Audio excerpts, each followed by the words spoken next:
Hey everyone, you know that moment in the B2 speaking exam? The one where the examiner looks at you and your partner and kicks off the extended discussion?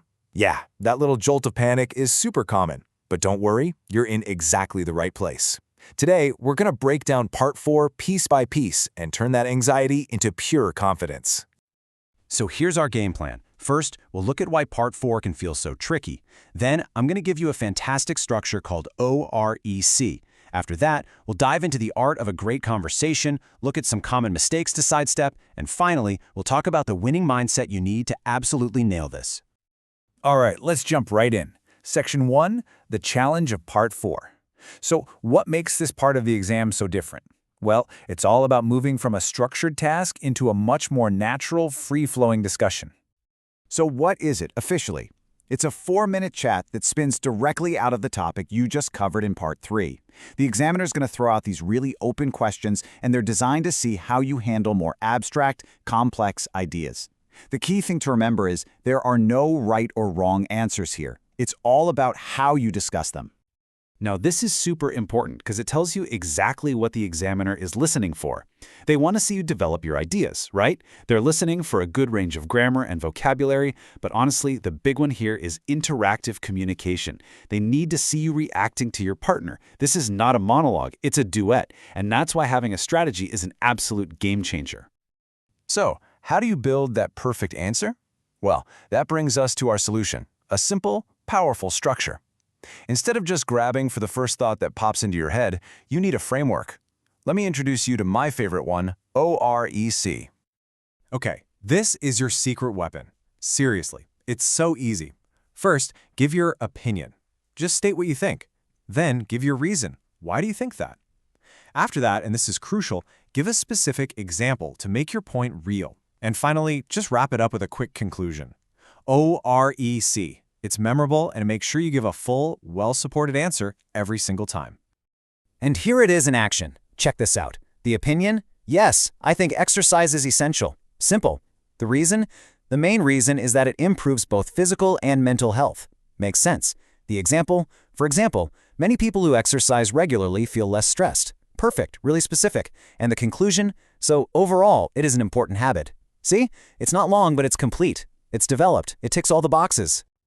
But hold on. Part 4 isn't just about giving your own OREC answer and then stopping. No. Once you've done that, the real art begins. This is where you have to turn those individual answers into a real back-and-forth conversation with your partner. And this slide, this is everything. So many people fall into the trap of just saying, I agree or I disagree. That's a conversation killer. It's like putting up a brick wall. What you want to do is build a bridge. How? First, rephrase what your partner just said. It shows you were listening. Then, comment on their idea. And finally, extend it with your own thought. That's how you keep the ball rolling. And here are some actual tools you can use to do that. You can ask your partner a follow-up question, something like, that's interesting. In what way do you think that's true? Or you can connect directly to their point. I really agree with what you said about. Or you can add another layer, another perspective. The goal is this natural give and take where you're building something together. And here's a little insider tip for you.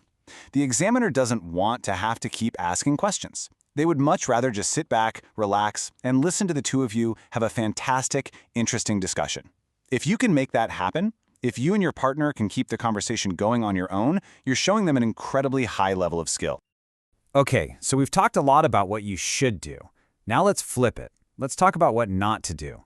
Knowing these common traps is just as important as knowing the right moves to make. Think of this as your what to avoid checklist. You've got those super short answers with no development, not explaining why you think something.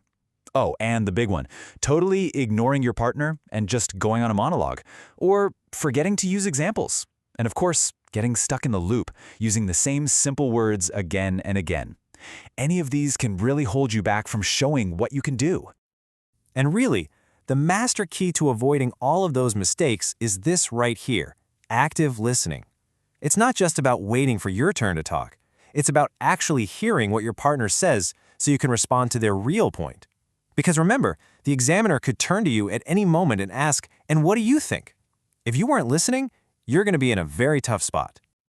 All right, let's bring it all home. We've got the structure, we've got the techniques, but what ties it all together is having the right mindset. This is what's going to let you shine on exam day. This slide says it all. You have got to reframe how you think about this part of the test. It is not an interrogation where you're under a spotlight. Think of it as a chance to have a mature, natural conversation, like you would with a friend over coffee. Shifting your mindset like this can absolutely crush your anxiety.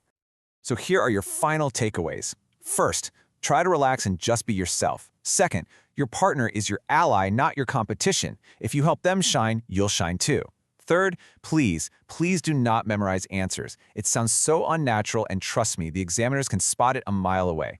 And finally, focus on clear communication. That's the real goal here. So I want to leave you with this one question. What if you stopped seeing Part 4 as this big, scary obstacle at the end of the exam? What if, instead, you saw it as your single best opportunity to really show off your ability to connect and communicate in English? Thinking about it that way? Well, it just might change everything. Thanks for joining me.